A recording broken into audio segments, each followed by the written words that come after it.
up another question, Mm-hmm. which is, should we care about our appearance? Because I know that's why some people work out, Mm-hmm. is because they want to look good.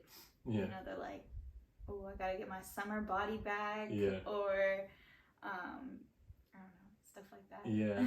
Oh, man. I didn't want to be too weird. No, I was I thinking of other understand. things, but I was like, nah, that one's a good example. Yeah, no, I understand.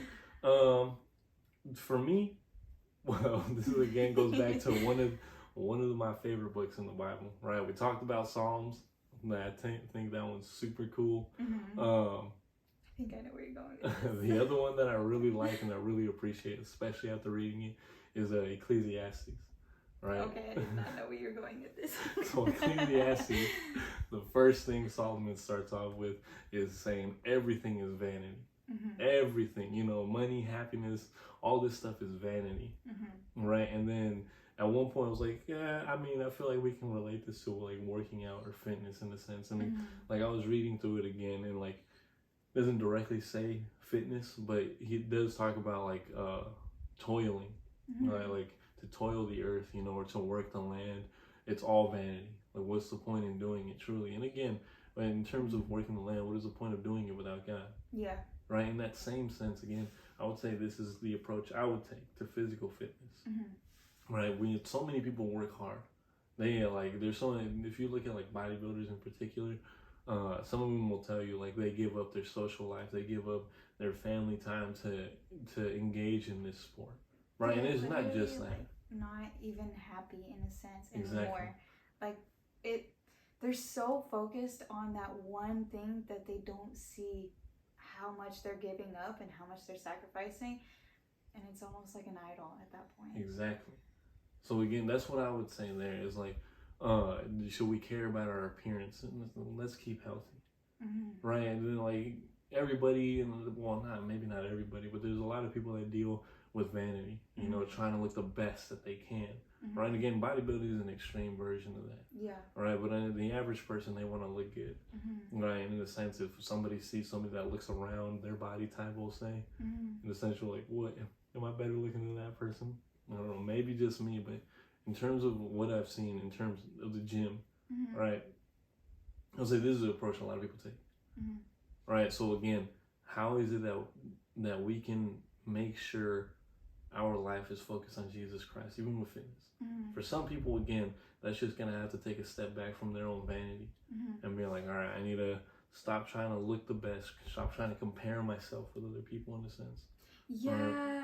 Oh my gosh, I'm so glad you brought that up, because that was going to be part of what I was going to say, is that when you go into working out with the goal of looking the best possible that you can look, or even like someone else, that's when you start really getting into comparison and jealousy and even idolatry and all the bad stuff. Yeah. So like you're saying, a good way of doing it is going into working out with the goal of being healthy and doing what Christ did, and take care of your body, but don't really care about the appearance in the sense of trying to look the best or seem the best or lift the heaviest or that sort of thing.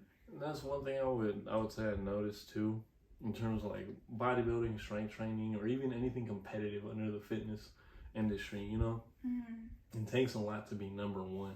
Yes. Right, in terms of bodybuilding, and then someone's always gonna be number one right after you. Exactly. You're not gonna stay number one, and so that's the hard part. Is that when some people find their identity in that, they're like, "Oh, I'm the best bodybuilder." No, there's always gonna be someone better than you. Sorry to tell you, but right. And that's the thing. I would say it testifies again to who Jesus Christ is, right? Because even the best of the best in bodybuilding, they will one day be overtaken. Jesus Christ was the best of the best for everything. And has he been overtaken? No. Never. Right? So again, it's cool to see it in that regard. And again, you see the in a sense, I wouldn't say torture, but you see the the work, the effort these people have to put in to be number one, the injuries that could potentially happen. And there's so many people that come out with long-term injuries or something that happens in the long run where they're like, I mean, I'm glad I'm number one, but I have to live with this now, you know? Yeah. And again, is this the same thing that happened to Jesus Christ? I would say no. Yeah. At the end of the day, he's number one, and he stayed perfect as number one and continues to be number one forever. Yeah. Right? So it's cool to even see the comparison even there with who Jesus Christ is. You know? And so that's the approach again I would take there. How do you see this fitness thing? Right? And it's the one thing I wanted to make sure everybody understood. When I would train them, right? And one night, because I would speak to people about the Bible and stuff like that, you know, we would have our own little conversations. And like the one thing I would like try and explain to anybody that was asking about that, right? I'd always try and tell them was like, look, one day we're gonna get old. One day I'm gonna get old. Yeah. Like one day I might have a little belly here, you know, a little pudge here. Like I may look okay now. Really? I don't think I can even imagine you ever be even somewhat pudgy. Or who knows, whatever. But the point is, again, I feel like you would look more frail. Probably. Like, sorry, bud. It'll break my bones and stuff. Oh gosh.